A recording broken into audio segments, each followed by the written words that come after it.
on July 12th. We won't forget that day here in Anthem. All of a sudden, we saw police, everything happening here, and they had everything locked down. And then out they come, and we're like, oh. And they said there was a shooting at the end of the Z. Did you see where they went? They couldn't be in any of these businesses, right? Nobody walks in with a pistol and just robs, right? 22 seconds is all it took.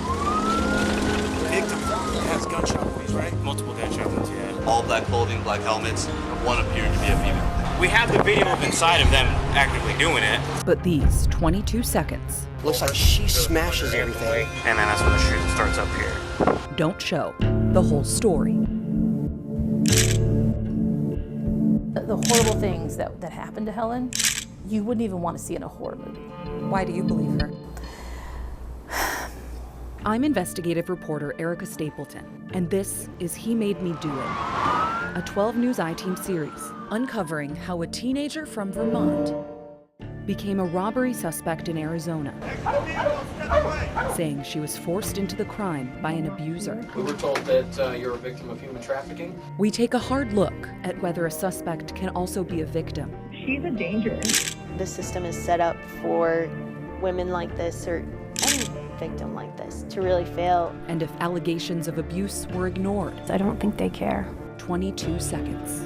Somebody please help me!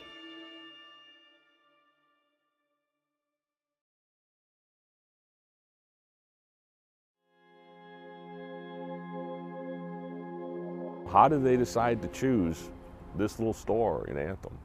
That's what bothers me. Joe Alvarez is all about Anthem. He's the past president of the Rotary Club, friends with the jeweler. I still call it a miracle. Who survived the shooting.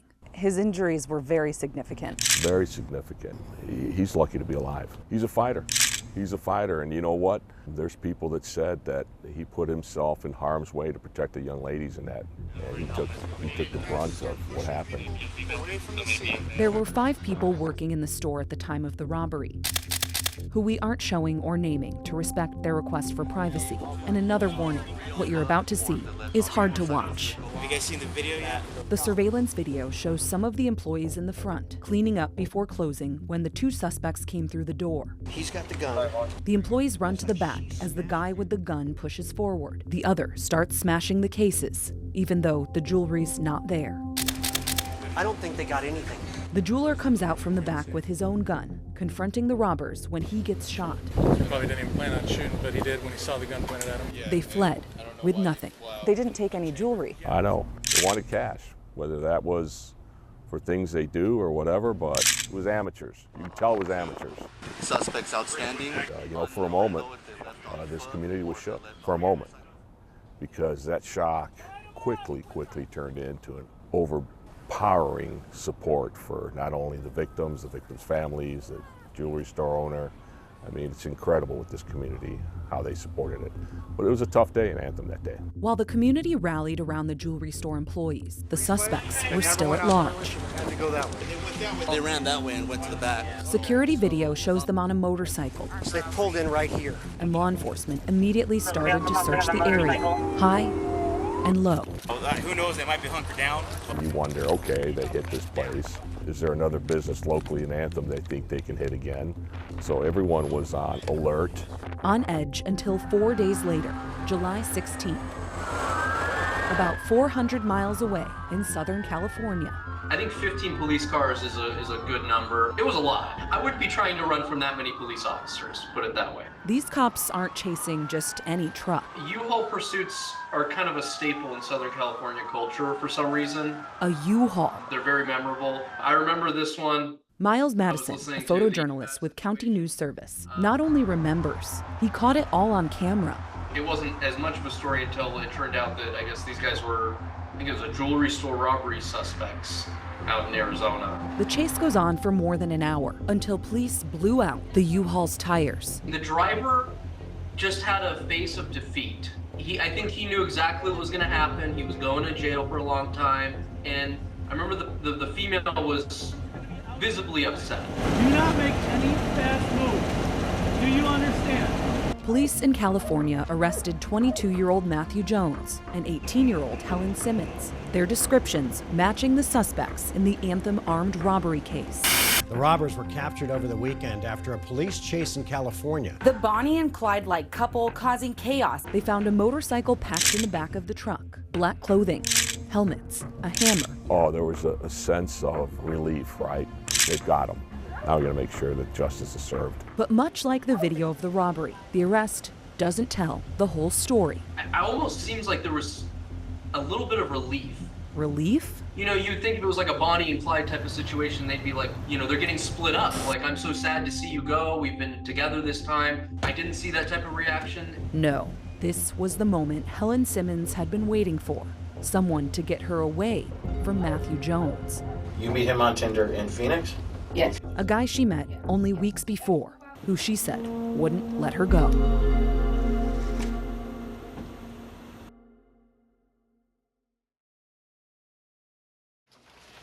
You're not gonna do anything crazy, right? No. All right.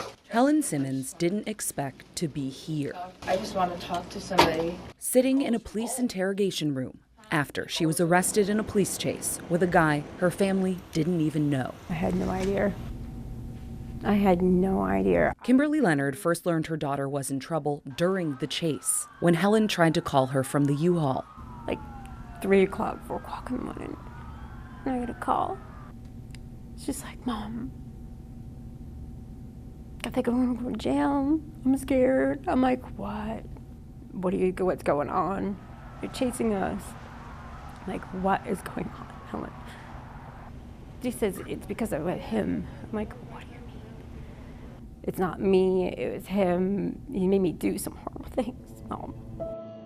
Helen was 18 years old when she moved to Arizona, just a few weeks before the chase. She was supposed to be staying in Phoenix with her sister, Natasha. I am aware of the capacity of what she would do.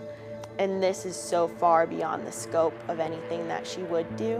When she moved out here, she did so with the intentions of really moving forward with her life. She had already been accepted into ASU for journalism. She wanted to be a photojournalist. She loves to do different things, new things, go to different places. She's been to Spain, she's been to Jamaica. She loves to learn new things, explore. She learned dance and she loved it. Her family shared this video Helen created for a class project in high school, full of dancing, outfit changes, personality. Helen playing the piano herself under the music. It's always something she loves to do, something new and fun and interesting. Helen seems composed on the surface, but at home, things weren't always the best. Helen told a forensic interviewer that her parents split when she was a kid, and the divorce was hard. Helen said she moved between her parents' places in New Hampshire and later Vermont. She said she'd smoke and drink, sometimes even at school, and briefly tried some harder drugs. At one point, she wound up staying with her high school boyfriend until things got bad. In 2021, Helen's brother-in-law died by suicide. It sounds like Helen's been through a lot in her early years of life. How do you think that played into all of it? A lot, because of everything, and she was vulnerable. Being young and she'd just barely come out of a kind of like crazy relationship and stuff, I think she was seeking that connection with someone. Maybe she was looking for somebody that cared. Helen started swiping before she even got to Phoenix. Her phone records provided by her mom indicate Helen landed in Phoenix on June 29th, 2022. She said she met Matthew Jones soon after, some records saying June 30th, others July 1st. He picked up Helen from Natasha's house. Helen and Natasha checking in over text. I really like this man, LOL, Helen wrote. At first he was very sweet to her, I guess, of what she said. Helen stayed over with Jones the first night, and the next night, and the night after that, essentially moving in with him at a Scottsdale apartment where he'd been staying with his sister. I was concerned about it because it was a very quick kind of like she met him and all of a sudden she's gone type of thing. I don't know, I figured it was just some teenage infatuation type of thing. Natasha tried to be supportive. She warned her little sister not to move too fast, but Helen would always reassure her. Is everything going okay with him? Natasha asked. Yes, Helen replied. But things were not okay. Oh, gosh. Said you got big things to talk about. The first time Helen told anyone what she said was really going on was in California, when she was questioned by Huntington Beach police, hours after she was taken into custody. Because I'm not questioning you about the crime, and I honestly don't care about the crime. Okay? We were told that you're a victim of human trafficking, so we're here to talk to you as a victim. A victim of human trafficking. You meet him on Tinder in Phoenix? Yes. Helen walks the investigators through how she met Matthew Jones. Did you move in with this guy that fast? Yeah, so let me you explain doing? it. So, I didn't really have a choice because the first day I was like, okay, you're gonna give me a ride home. He's like, oh, it's late, I'll give you a ride home tomorrow. She kept asking for a ride home, but said he would never take her. And then eventually I started to like him, so I'm like, yeah, I'll just move in with you. Helen said he started controlling her food, clothes, and phone. And like a few days into it, I started to be like, okay, this is a little weird. He was very controlling. As the days passed, she said he still wouldn't let her go home. There was only one time. They stopped by to grab some of her stuff while her sister wasn't there, and she said Matthew Jones wouldn't let her stay. When Helen said she tried to leave on her own, things turned violent. He ended up choking me against the wall and then throwing me on the bed. He tied duct tape around my head, not just my mouth, but my head and my hair. He went and ran 2 or 3 times, and then he handcuffed my arms behind my back and then tied my legs together and told me that if I move, he's going to shoot me. And I grabbed his gun and put it to my head. She described more physical violence and said he wouldn't let her take her prescribed mental health medications. Instead, he'd give her alcohol and unknown drugs. She kept trying to leave, but he'd always stop her, including the day before the jewelry store robbery. He got out of the shower as I was leaving, and he absolutely flipped out. Like, he grabbed me and he started choking me like really bad. He hit me, and I know he bit me right here. That's how I have the black eye, because that was the day he punched me in the eye. I don't know if you This can see time, it. Helen said there was a witness. And then his sister was there, and she saw that I was begging her to give me a ride home. Helen said Jones took her from the apartment before his sister could intervene. She said they went to a motel in Scottsdale for the night. At one point, she tried to end her life, or hurt herself to the point where she could be taken to the hospital. Natasha had no idea her sister was in trouble. I guess he said not to tell us his true name. Looking back, there were some signs that things weren't right. There was a couple of times where she had texted me to come pick her up. According to Natasha, Helen asked for a ride over a phone call. And when Natasha asked for the address, Helen sent a screenshot of Matthew's sister's apartment complex. But then she texted back of like, no, it's fine. I was just overreacting, like it's fine. And then later she told me that each time he had taken control of her phone. Another time, the night before the robbery, when Helen said she was at that Scottsdale motel, she texted Natasha to come get her. I was like, okay, give me your address, I'll come get you. But like before, Helen scaled it back. Then she had said later, like, no, everything's fine. I'm gonna have him drop me off at your house tomorrow. So I waited for her the next day to show up. But Helen never came home. We're gonna help you with everything that happened in California. Okay. The investigators in Huntington Beach said it would be up to law enforcement in Arizona to investigate everything that Helen just told them, but that they could help her with what she said happened next in Orange County. He's been making me take like pills and stuff and putting things under my tongue. So I don't even remember. I don't even know what day it is. I don't even know half of what's gone on anymore. I know I've had to like random guys for money. Helen described how Matthew Jones put images of her online, advertising sex for money. We never had the guys come to our hotel rooms. We either had them pay for a different hotel room or we'd go to their house. Helen admits it's all been a blur, but remembered this happened with at least 4 men. Is this something where you were agreeing to have sex with them for money if you got to keep the money? But now he's stealing the money from you when you get back to the car? Yeah. Like, is it like that, or is he forcing you to go in and get raped? Because there's a big difference. Yeah, so let me explain it. So I told him, I'm like, I don't want to be around you. I don't like you. I want to leave as soon as I can. And he's like, well, you cannot leave me until we both have enough money to be set by ourselves. And so he was like, you have to do these things in order to leave me, in order to have the money to leave me. And what do you mean by these things? Like random people. How some much money was pictures, he? talk to them. Did he give you an amount that you each needed to get? $350 at the least. Like $350? Yeah, at the least. That doesn't go very far with inflation where it's at, you know? One of the biggest questions in all of this, why didn't she just leave or call for help? It just pisses me off because I don't know how I could have left, and everybody's like, why didn't you just leave? I was so scared. Helen felt like she did try. The messages with her sister, her attempts to escape, that she always said ended in violence. That's part of what these guys actually look for is, you know, I'm not insulting you here, right? But did you ever fight back? Not after I got tied up. That was the last time I fought back. So they use violence to make you a little weaker and make you do what they want you to do, and then you fear fighting back, right? So once he gets control of you, then that's kind of the weapon that he's going to use to keep you in line. Helen reported that she tried to help herself in California too, letting a motel worker know she was in trouble. She said she even told one of the men she was forced to meet. When she tried to leave one of the motel rooms, Helen said Matthew Jones grabbed her and choked her until she almost passed out.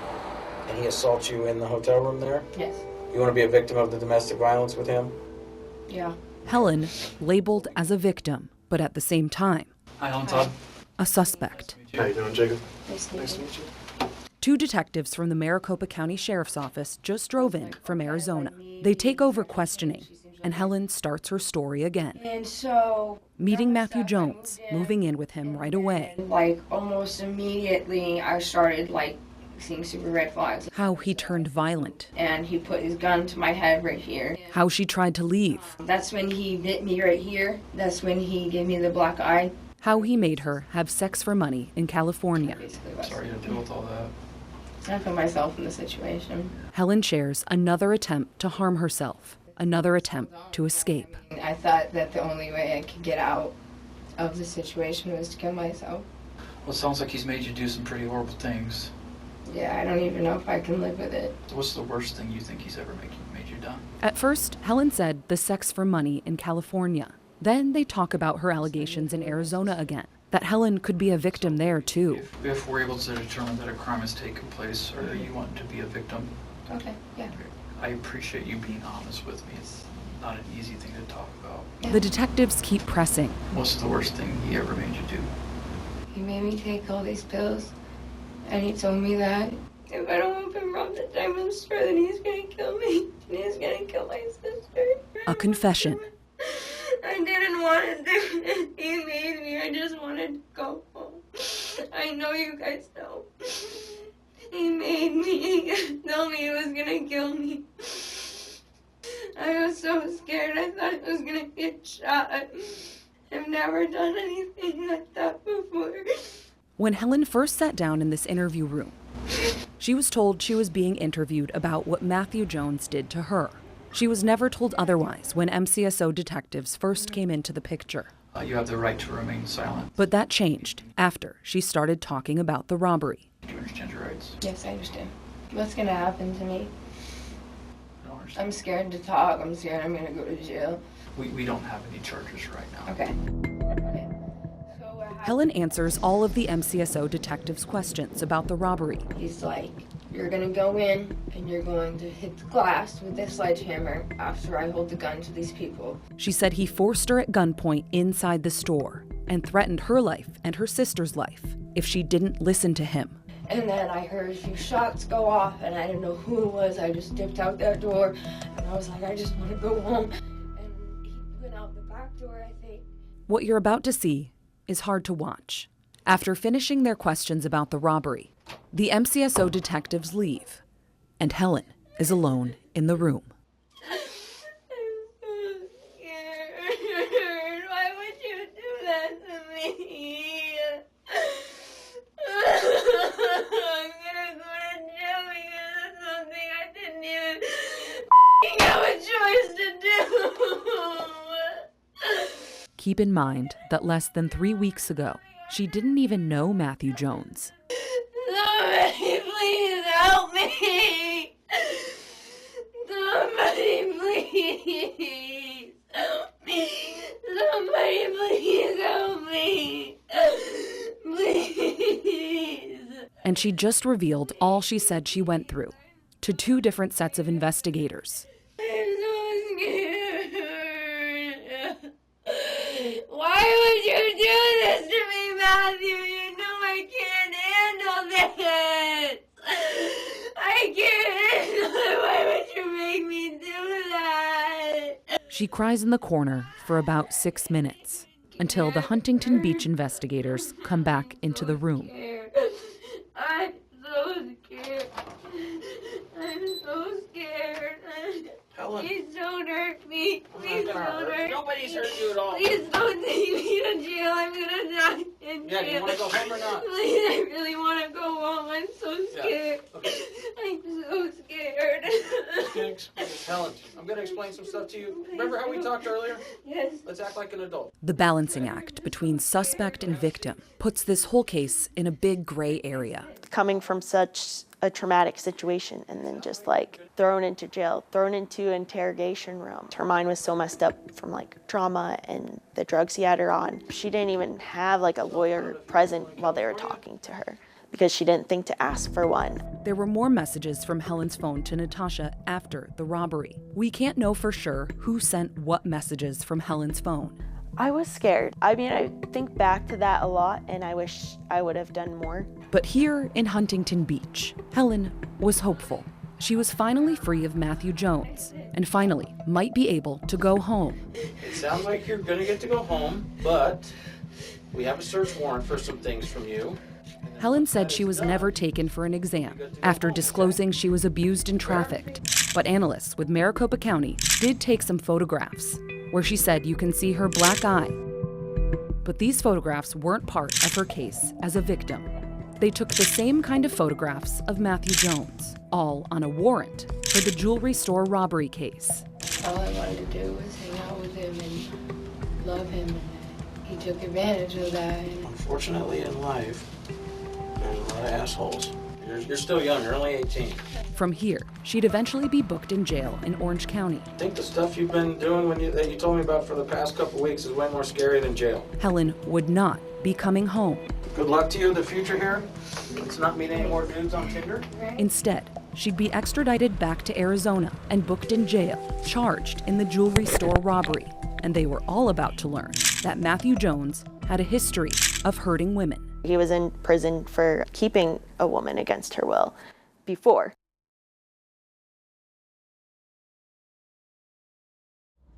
This call is from a corrections facility and is subject to monitoring and recording. Thank you for using GTL. Hello? Hey, Helen, can you hear me? The hindsight you get behind bars. It's a whole different world being in jail, and it's not something I ever thought I would have to deal with. Can sometimes be so clear. It was all manipulation. There was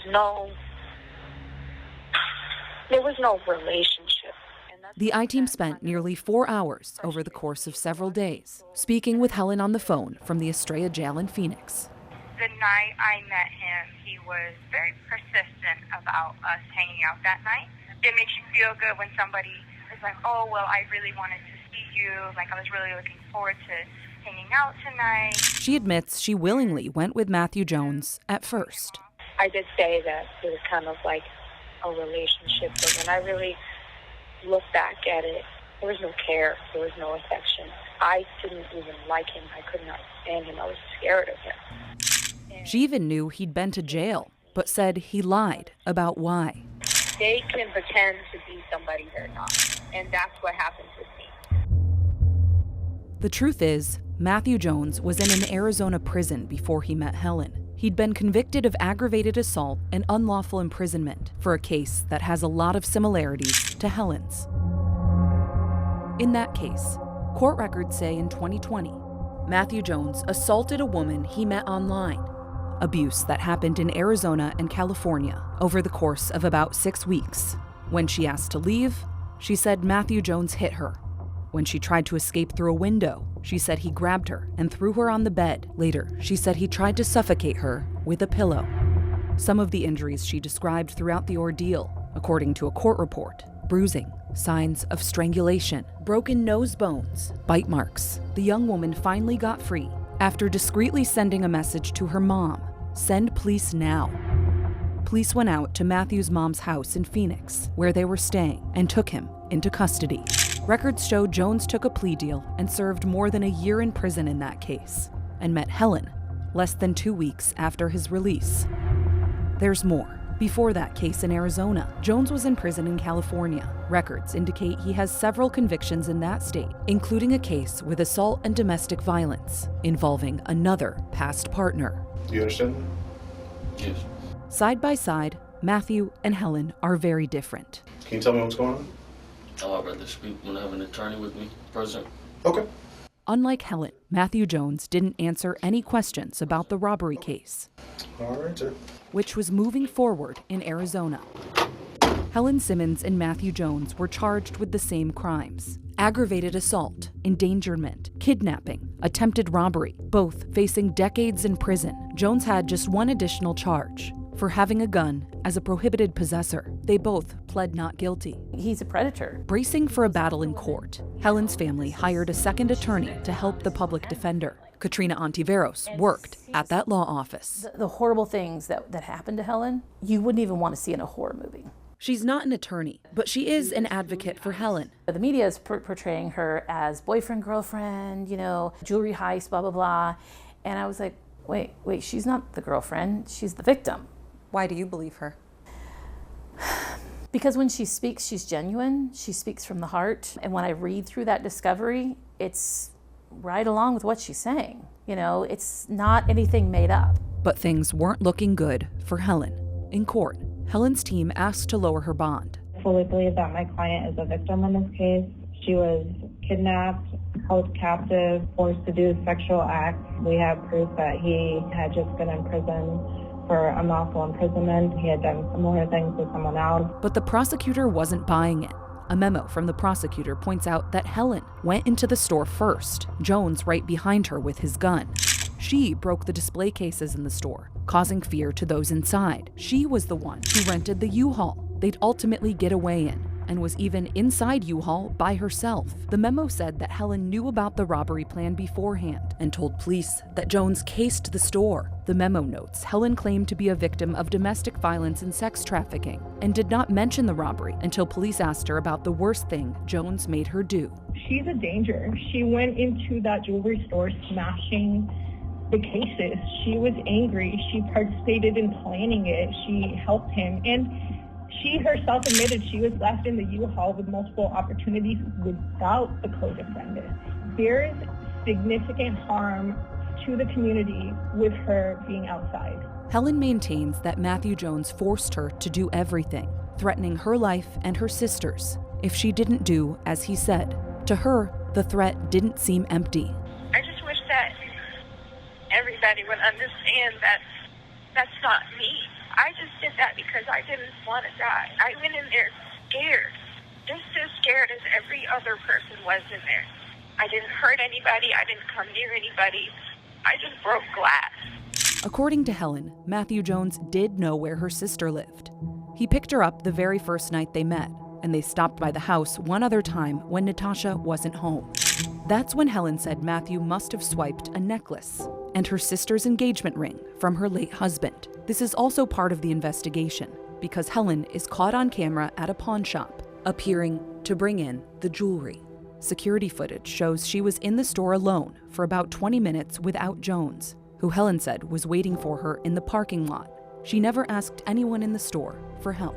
That's something I struggle with, I had to go in and get rid of my dead brother's ring. Again, that jail cell hindsight. Like I was afraid for my life. If I had not did what he said, I would be dead, and I know that. You can be both. You can be a victim and have other people that are affected by your victimization. Dominique Rosepowitz is the director of ASU's Office of Sex Trafficking Intervention Research. She spent more than 8 hours interviewing Helen in jail about this case. Why do you believe her? I have read all the reports related to the case and looked at the evidence. I'm not an investigator. I'm a college professor, but I know an awful lot about human trafficking and trauma and violence, and her story makes sense. Dominique picked up on key signs of trafficking in Helen's story, like taking control of her food, sleep, isolating her from family, forcing sex without her consent. Her mindset, he had choked her multiple times by this point. She was really afraid of him. She did not have most of her belongings with her. She had no way to escape. So she really felt, from my understanding and what she told me, that she had nowhere to go and no one to turn to. Some people might not believe it's possible for someone to gain control that fast. It happens very quickly. As you break a person down, they're less and less likely to think on their own, to have the natural ability to defend themselves. And in 2 weeks, he did that amazingly well, systematically. What to eat, what to wear, how to clean, how to brush your teeth, how to shower. You belong to me. Then there's the concept of forced criminality, forcing a victim to commit other crimes.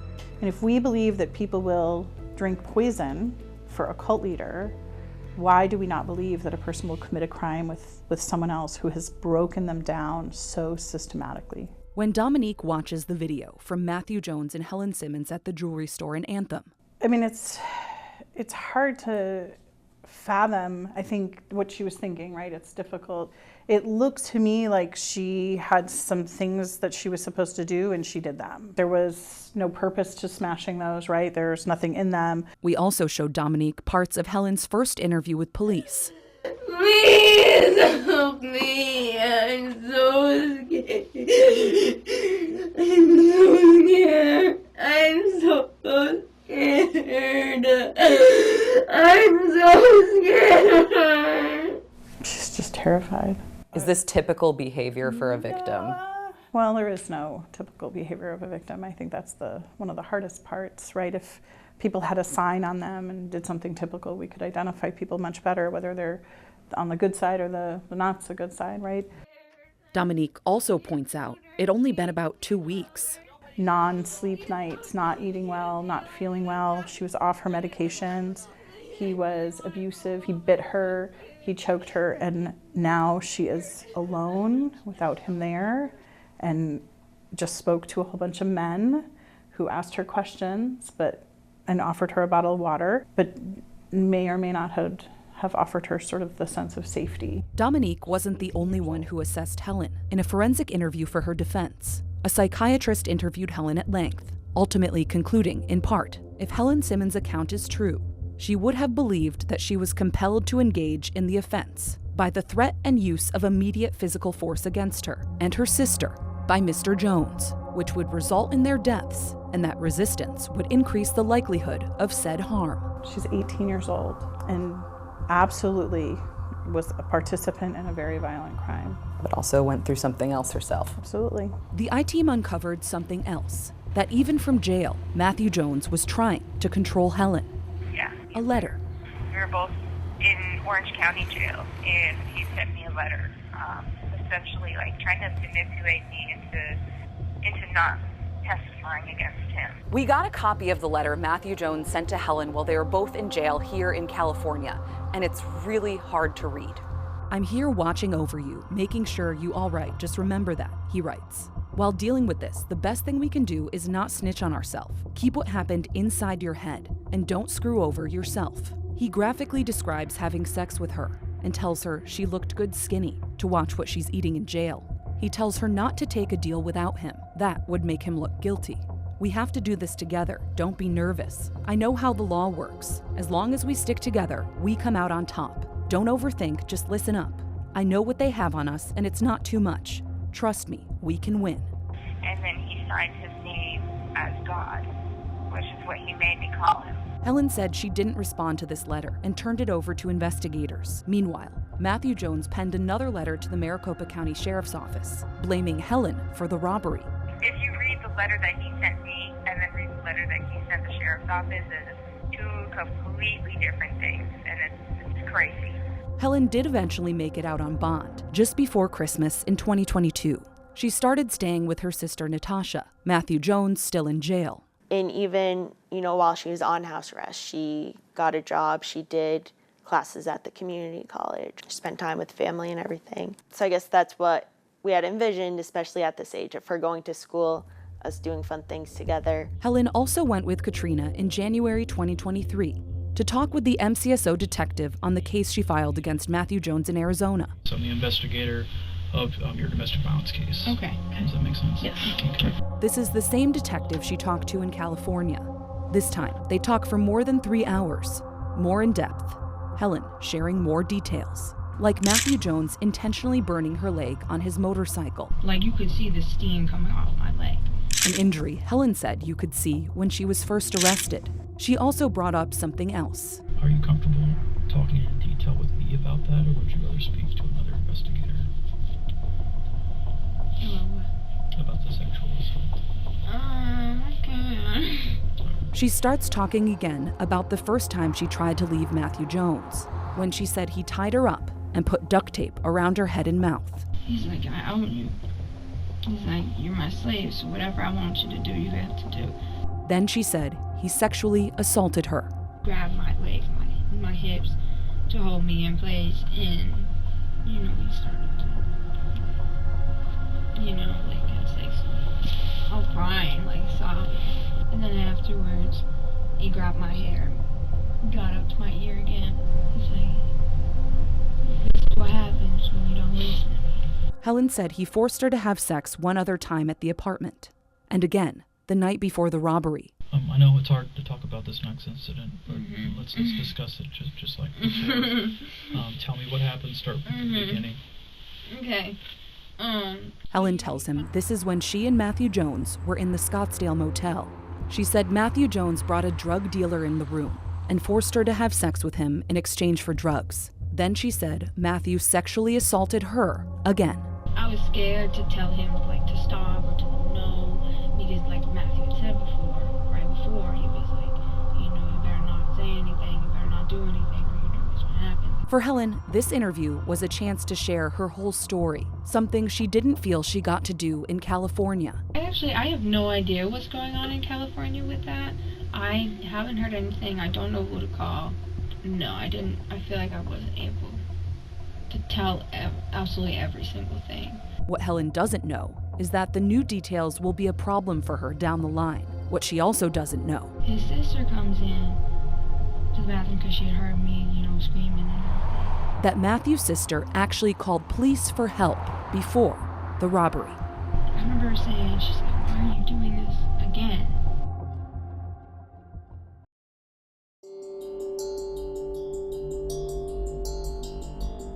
The I-Team uncovered something that, as far as we can tell, never came up in court. During the day on July 11th, 2022, the day before the robbery in Anthem, Matthew Jones's sister called Scottsdale police.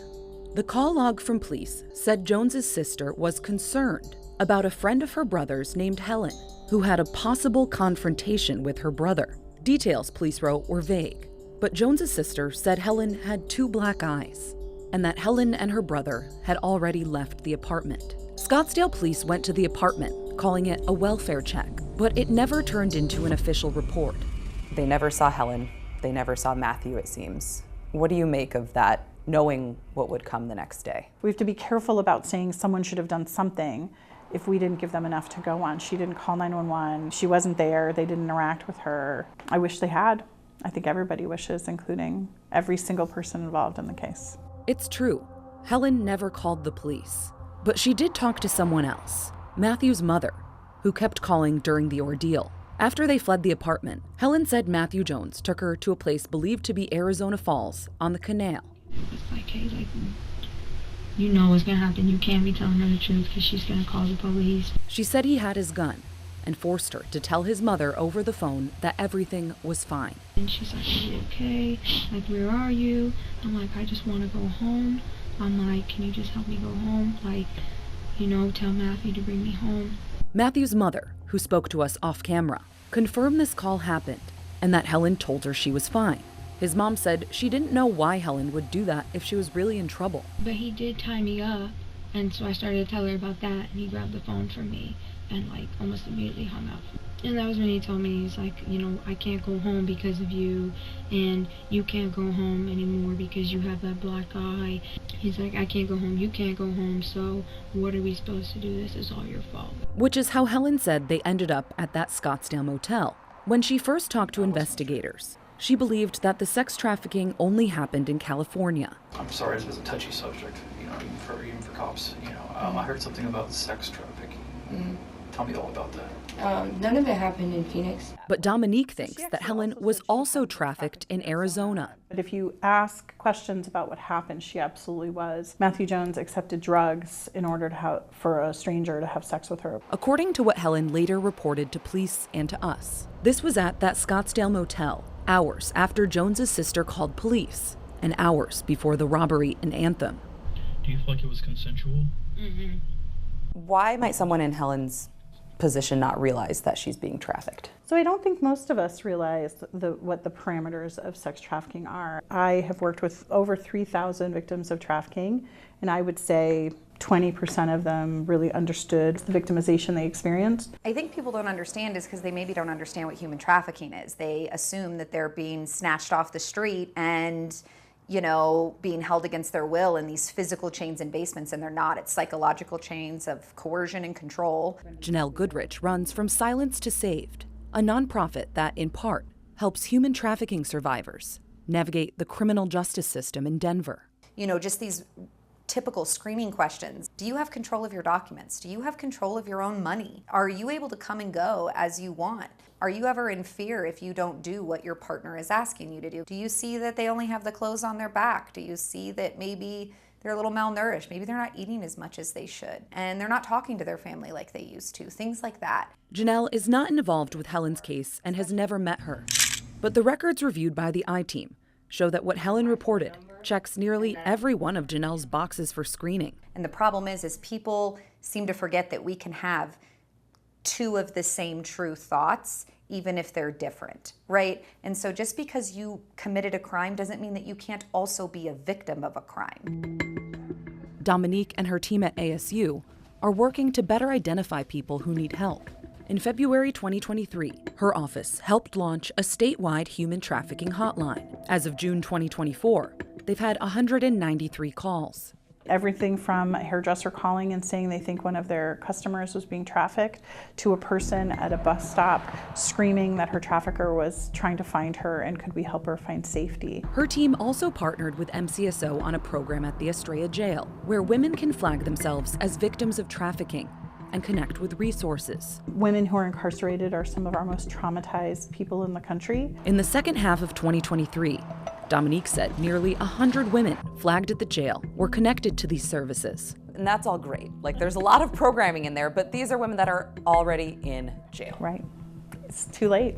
What can we do before a person's trafficked when they are vulnerable? We absolutely have to prevent this from happening to anyone. They need to know the language of it. They need to know what to look for. They need to know that if a Matthew Jones approaches them, what he is saying and what that means, and have the words for it to keep themselves safe. Helen admits now she didn't know how to spot red flags. I never thought it would happen to me, but it can happen to anybody. And at some points just ignored them. Better to be safe than sorry. Because in my case, I was not being safe, and here I am. But she also wonders if anything else could have helped prevent what would ultimately happen. There's Jones's sister's call to police that never turned into anything. Matthew Jones was on probation, and he wasn't supposed to have a gun. Then there's the dating app. There's no way for us to see if Helen or Matthew had profiles on Tinder or any other apps, whether they matched or if anything was said. A rep for Tinder said they didn't have any record of Helen Simmons meeting Matthew Jones, and the rep did not answer any of our other questions, including how they keep felons from signing up. The I-Team found a copy of Tinder's terms of use from 2022, when this would have happened, which states that felons are prohibited from creating accounts, but that the company doesn't do any criminal background checks, and that Tinder is not responsible for the conduct of any member on or off the service. Should someone have been monitoring him? In my opinion, yeah. Why was he allowed to just, come out and be able to do this to whoever he wanted? While Helen's reports of abuse are up in the air, the case against her in the robbery is moving through court. When trying to figure out next steps, the judge acknowledges Helen's situation. The fact that Ms. Simmons immediately when she was arrested told the arresting officers what she had been through at the hands of Mr. Jones, it seems like there really may be an issue here of Ms. Simmons doing these things after being threatened with just not abuse, but death threats, threats to her sister's lives, physical abuse, all kinds of things. But the state's case holds weight with the judge, too. We're going to argue that it's at that point she could have alerted someone, asked for help, ran away, something to get away from him. Although Helen said Jones forced her to do everything, They've told me that a duress defense is not available. duress is the legal term when someone says they were coerced or forced against their will into committing a crime. Helen said she was told she can't use duress as a defense because the jeweler suffered physical injuries in the shooting, even though records show Matthew Jones was the one who pulled the trigger. I understand that in the state of Arizona, you can't use a duress defense when somebody gets hurt.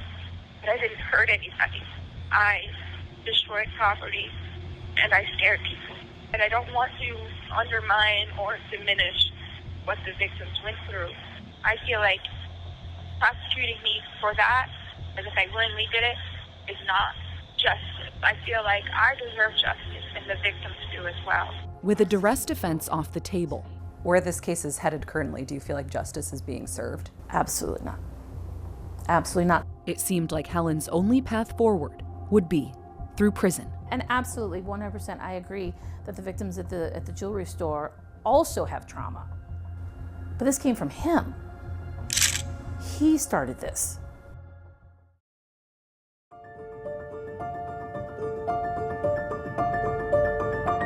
Mentally, how are you holding up? How are you processing all of this as it's happening? I don't know. Obviously, I have PTSD, and my symptoms have definitely got worse ever since I've been in here. You know, I don't sleep very well because I have nightmares, you know, and, you know, I'm in here because of, I'm in there because of everything that happened, and it just feels very unfair. It feels scary. There's no avoiding it. Helen Simmons is going to prison, but there's still a debate over whether she should be. She's my daughter, and there's evidence out there. They should have looked at this case and said, wow, she's abused.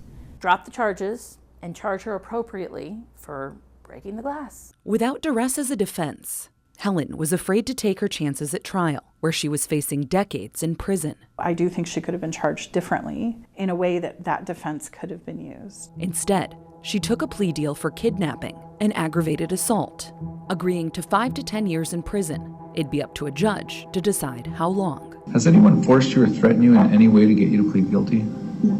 Do you feel like the prosecutor and the judge understand what you went through? I'm really not sure. At first, it was a matter of trying to get people to even believe that what I was saying is true. You know, detectives didn't believe me, and I'm not sure that even the judge or the prosecutor believed me, and that was really hard. I think that maybe the judge understands, but there's just not much that he can do until sentencing. You know, like he can't change the plea deal. I guess I just feel like nobody really cares. Helen's hired attorney called the plea deal extremely harsh and an injustice. She said she tried to negotiate a better deal, probation, or a term of less than 5 years in prison, but no luck. Helen felt like she didn't have a better option. Where along the line do you think things could have been different for you? I'm really not sure. I do wish that I could have connected with Dominique earlier. Dominique's program to help victims of trafficking at the Estrella jail didn't exist when Helen was first booked in 2022. But Helen had to go back to jail after signing the plea deal about a year later. This time, she could flag herself. And that's how we met Ms. Simmons. After agreeing to go to prison. When do you think she should have been treated as a victim? The day that she was picked up in Huntington Beach, that she reported that she had been a victim of 2 crimes of physical assault and a sexual assault by a customer. That's where initially it should have happened. When she came back to Maricopa County, she should have been treated as a victim there as well. To your understanding, did that ever happen? No.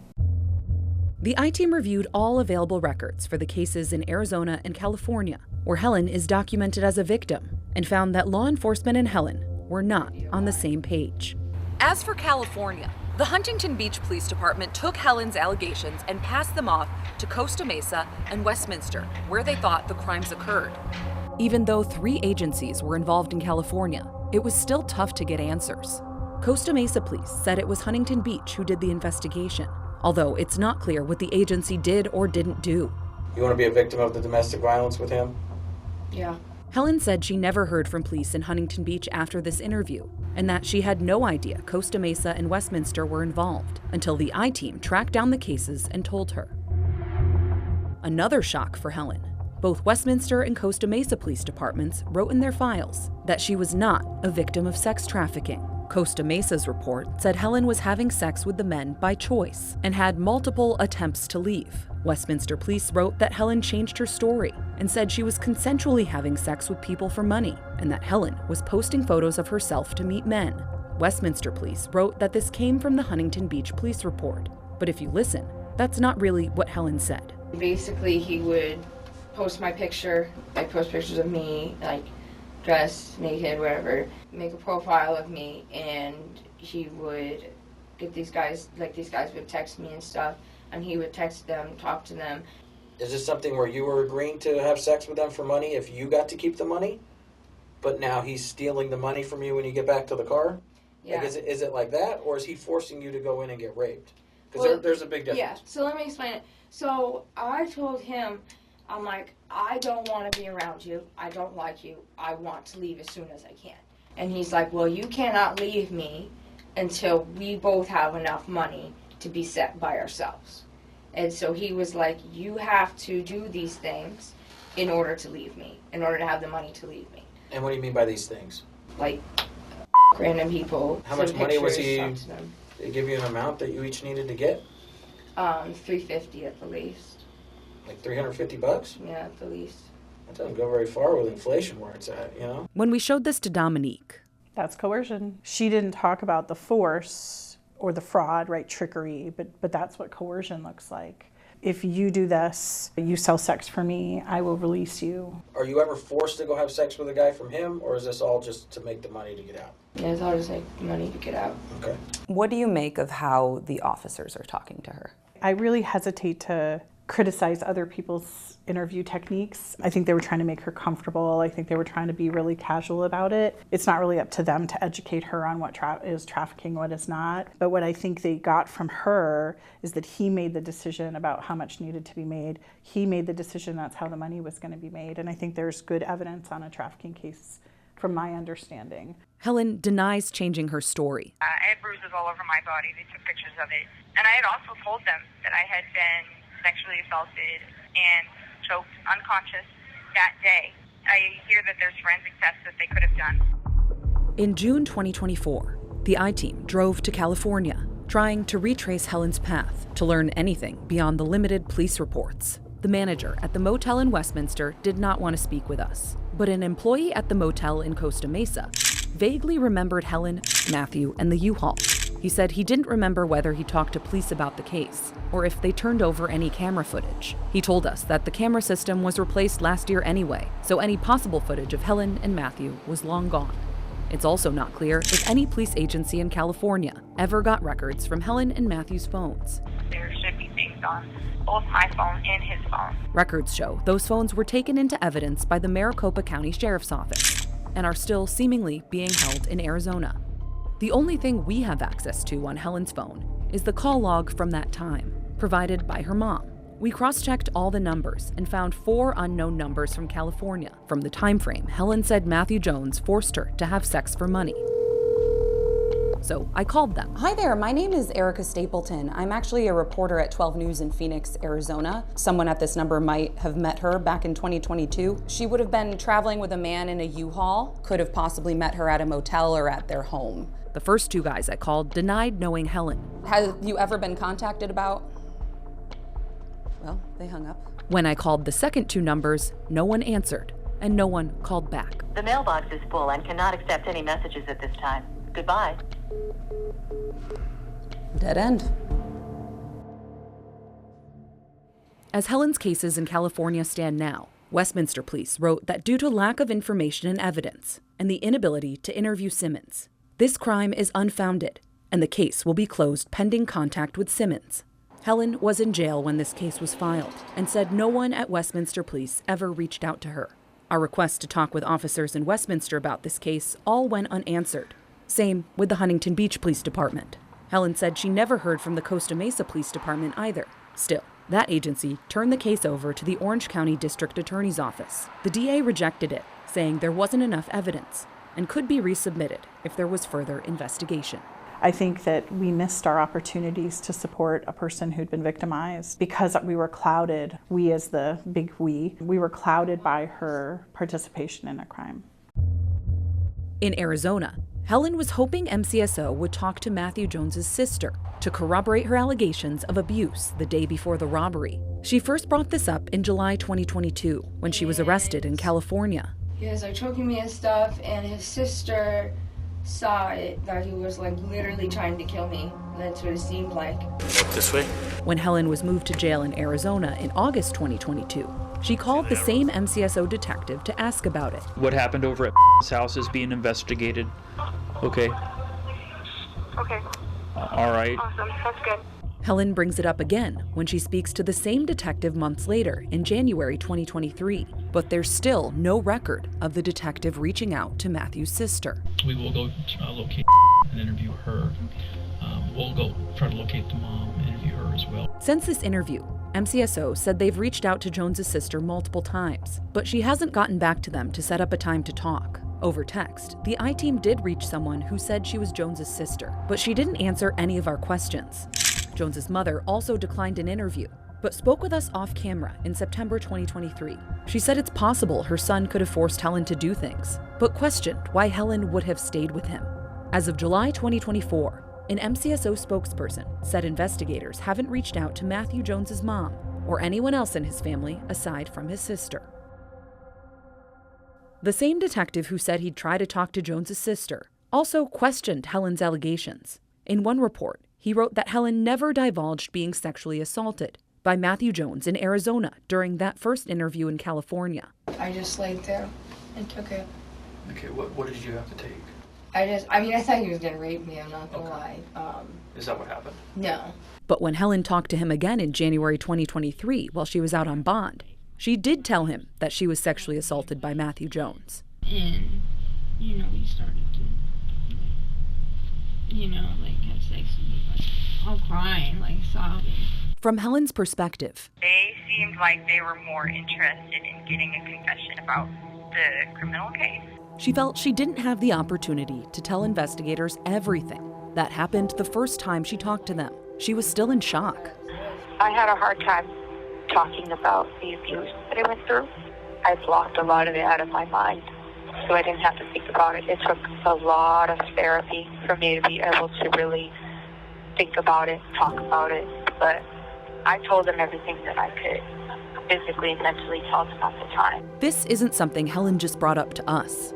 She had kind of disassociated from the experience and went through so much trauma from the sex trafficking that she had said that she felt like two different people and she was trying to merge. She even told the investigator it took time to process everything. It's been hard for me to, the only way I can, really talk about it is, go back into my mind and, replay everything, as if it was happening. Still, after this second interview, the detective wrote he wanted to follow up with Helen to discuss inconsistencies in previous interviews, but records indicate that follow-up never happened. Something else stands out. This same detective working Helen's domestic violence case was also an investigator on the robbery case where Helen is a suspect. In other words, the same detective investigating Helen's allegations was also investigating her. An MCSO spokesperson said this is not a conflict of interest and that each allegation is investigated independently. He said he was investigating it. He said he was doing stuff. And now nothing. In August 2023, the month after Helen signed her plea deal, a new detective met with Helen in jail and opened a new case. According to MCSO, this detective works sex trafficking cases, unlike the detective before, and tried to look at Helen's allegation that she was forced to have sex in exchange for drugs at a Scottsdale motel the night before the robbery. Later, in August 2023, more than a year after Helen said they'd been there, the new detective asked the motel about Helen and Matthew and wrote he was told no one by their names came up in the motel's records. When the I-team asked, the motel employee said he couldn't find their names. but also couldn't search records before 2023. So we can't confirm or deny if Helen or Matthew were there in 2022. As things stand now, both of Helen's cases with MCSO are still open. MCSO declined our interview request. The Maricopa County Attorney's Office also declined our interview requests. But a spokesperson told us, when it comes to prosecuting Helen Simmons, prosecutors could only focus on the case in front of them, the robbery. No charges in Helen's open cases in Arizona have ever been submitted to the county attorney's office for review. And everything Helen said happened in California happened after the robbery and wouldn't have influenced the crime. Still, in court, the prosecutor said they did take Helen's allegations into consideration. They offered her a plea deal of 5 to 10 years in prison, while offering Matthew Jones 20 to 30, which he took. And is that your signature that appears above your type printed name on page 7 of the plea agreement? Correct, Your Honor.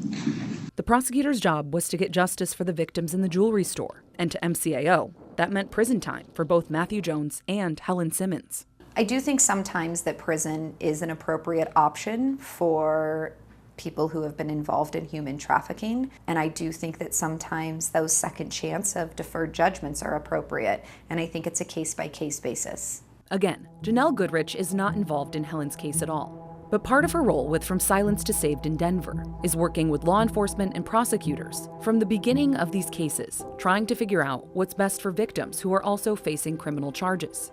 Under what circumstances do you think someone who's a victim should be prosecuted for a crime they commit under someone else's control? I think that that's a loaded question, and it's a really hot topic. I think it really depends on the level of a crime. I mean, if you commit a murder, that's pretty high.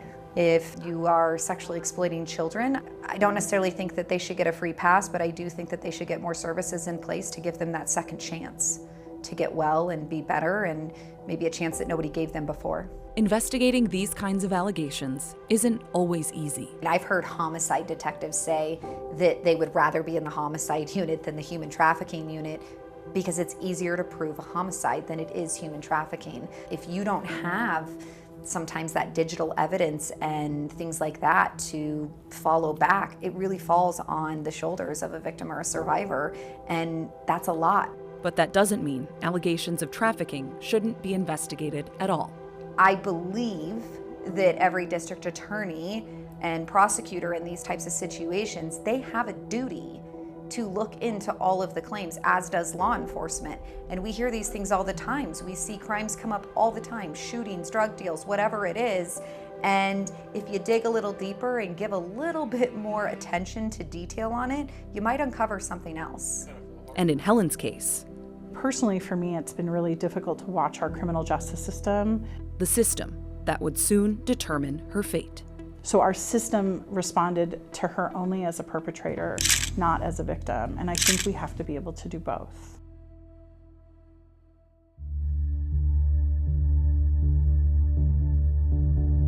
Me personally, I just say, why? Why do you come to Anthem? It's a question we've had this whole time. Not just why this jewelry store, but why Helen? Why any of this? Helen told us that Matthew Jones picked this store because he thought he could get a lot of money. For Joe Alvarez, no answer justifies what happened. We can't change what happened, right? It happened. We can't change the emotional effect on those individuals. And quite frankly, not only the individuals inside that store. You know, as a community, there's individuals that were shook by that. Hey, we came to Anthem because it's this little community where things like that don't happen, right? You start thinking through that and saying, is this the right place? One of the victims, the jeweler, was shot several times. And so we went into pray mode. The following day or so, I met with my Rotary group and I said, look, we got to do something here. Sometimes I still get goosebumps about what happened that day.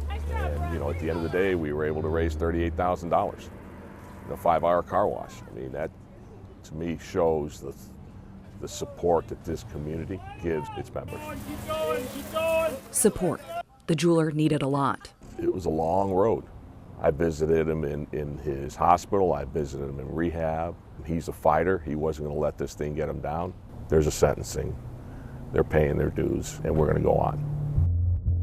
More than a year after the robbery, everyone had to face that day again. Good morning, Judge Davina Godley for Matthew Jones. He's present in custody, ready to proceed with sentencing. Matthew Jones went before the judge first. You won't see the jewelry store employees speaking in court, but you can hear their voices. We didn't ask for this. We had no choice. My life will never be the same. The sounds of sirens continue to bring back horrific memories of that day. I felt like any form of safety and peace I ever had was taken from me that day. The mental and emotional scars I have are immense, and they will remain with me for the rest of my life. He must face the consequences of his choices, and the punishment should reflect the severity of the trauma he inflicted upon his innocent lives. Matthew Jones sat and listened until it was his turn to talk. I just wanted to take full responsibility for my actions. It's not like I planned every detail out of that day. He didn't apologize. And I do want to, get the help that I need. I'm trying to, find the light. It's a hard goal from where I'm at right now. But I still see the light, and I'm just thankful that, things weren't worse. The judge sentenced Matthew Jones to the max under his plea deal, 30 years in prison. But Helen's sentencing was different. The question of whether she's a suspect, victim, or both at the forefront. Some of the jewelry store victims addressed her directly.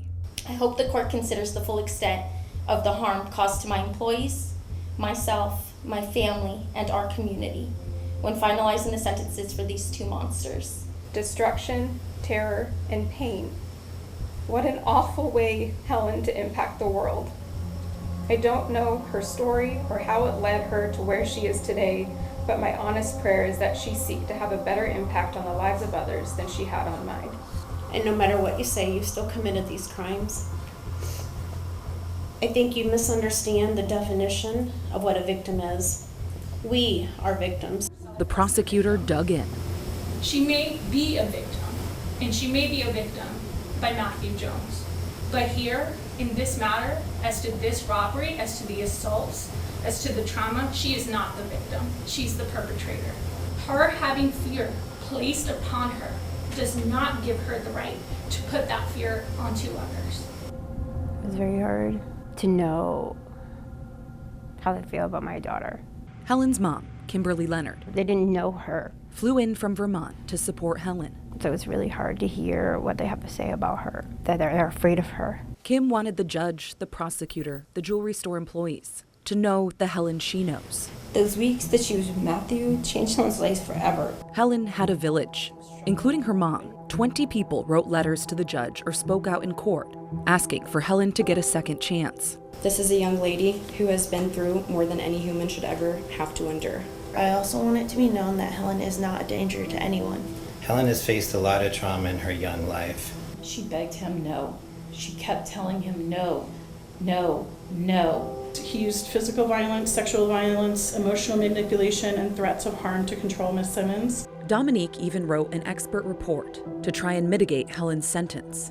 Did you expect to be helping in a defense? This is the first time in my career that I've ever been on that side of the line. This was a little bit uncomfortable for me in the sense that I recognize the incredible trauma that the robbery victims experienced and how it will affect their life. But the fact that there was a lack of discussion, a lack of attention to the incredible trauma that Helen Simmons experienced during those 2 weeks, to acknowledge what had happened to her and why she was there, give them some answers. Helen's defense gave one final plea. Matthew Jones was never charged for what he did to Helen Simmons. I'm glad he got 30 years today. I think he should get another 30 years for what he did to Helen. Then Helen had her chance to speak. I've been waiting for over a year to be able to apologize to the victims and their families. I was so scared, and I can't imagine how scared you guys were. I'm so sorry. I know it's not an excuse for me to be scared. I know it's not an excuse for me to, feel like I didn't have a choice. I know it's not an excuse. I wish I could have done something. I helped Matthew Jones that day scare and traumatize you all. I destroyed some of your property, and for those things I take full responsibility. And I accept the consequences of those actions. I hope that you don't hate me. I hope that you're not afraid of me. And I pray that someday you can forgive me. I was just so scared of what he would do to me too. And I'm so sorry. I'm sorry. Oh my God. The judge had a lot to consider. He called the state's plea offer generous, but also summed up the grayness of this case in a black and white way. I can say that had Mr. Jones never met you, I think Mr. Jones still would have committed a crime like this. On the other hand, I think if you had never met Mr. Jones, I don't think you would have ever been involved in a crime like this. That's the thing about court. It's very black and white. You're guilty or you're not. Helen's story is believable, but it hasn't been thoroughly investigated to prove if it's true. The fact is that Helen was part of a robbery, and she was going to pay for it. I want everyone to know in the courtroom that my job a lot of days isn't easy, and I have to fashion punishment. It is what it is, it's punishment. The judge sentenced Helen to 6 years in prison.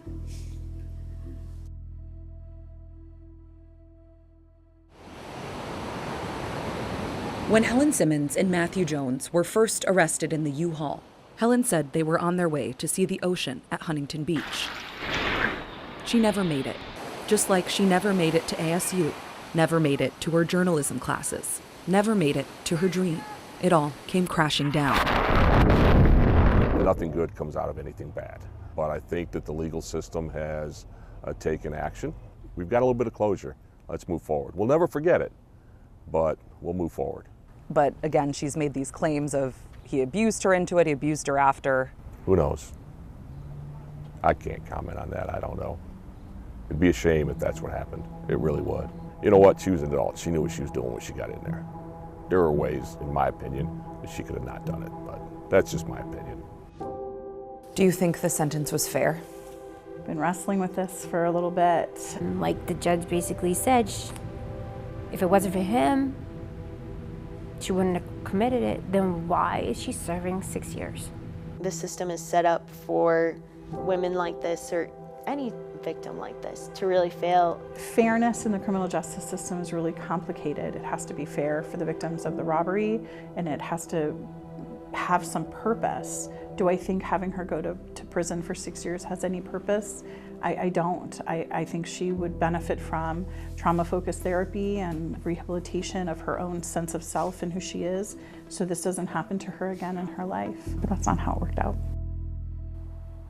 As much as Helen's loved ones and advocates want to see her out of prison, there's a part of Helen that's conflicted. In some ways it's a good thing because, you know, he's going to be locked up for a long time and he won't be able to hurt anybody else. He won't be able to hurt another woman or another stranger. I deserve to go to prison for destroying their property, for coming into the store, for, you know, hurting their feelings and scaring them and traumatizing them. I understand that. I need to get punished for that because, I mean, I did that. However, for me to get punished for his actions, I feel like it's not right. She regrets the plea deal and wishes her team helped her fight for lesser charges or a lesser sentence. I don't want to say I feel like I've been cheated by the justice system, but I feel like nobody cares. I feel like the state didn't believe me. I feel like they think that it's all allegations and that I said these things so maybe I would get off easy.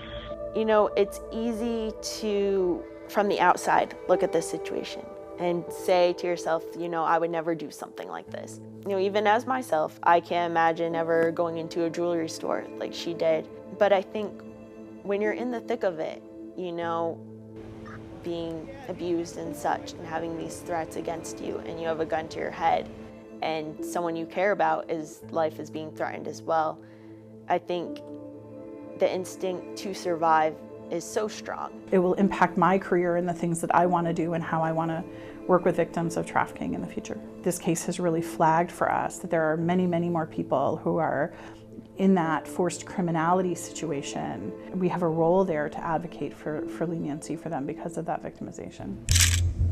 The I-Team reached out to Matthew Jones in prison for this story, but haven't gotten any answers back. His attorney also declined to speak with us.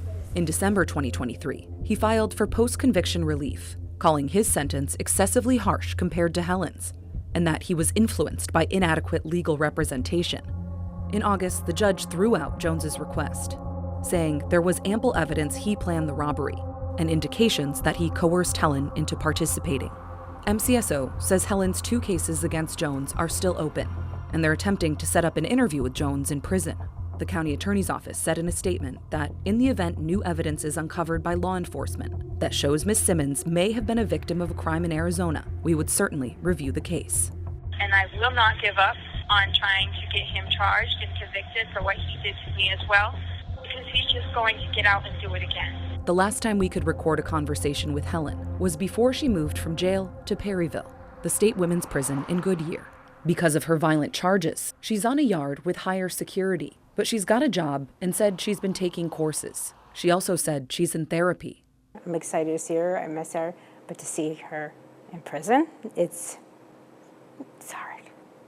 Helen's mom flew back out in July 2024 to visit Helen in prison. And to be able to hug her felt wonderful. It's just hard to see her. Why do you think it's so important that he be prosecuted for what he did to Helen? He took some of her future. I am very angry. Being sex trafficked, you would think that they would look into that more, and they just don't care. I want the word out because something needs to change. Our request to interview Helen in prison hasn't been approved. Turn right onto North Perryville entrance. But we have been able to go talk with her through visitation as we continue our reporting. Recently, she told me she'd rather be here than dead on July 12, 2022, if she didn't listen to Matthew Jones. More than 2 years after the robbery, she still believes he would have killed her if she didn't go into the jewelry store. I still am planning when I get out and all this is over with, I'm still going to graduate from ASU. I'd like to... You have 1 minute remaining. I have a lot of plans, I have a lot of dreams and goals, but I want to help other women. I hope that other women can see this and not feel alone. Maybe they can reach out and get help. Because not a lot of women know how to. Helen finally got away from Matthew Jones, but she won't get out of prison until 2028.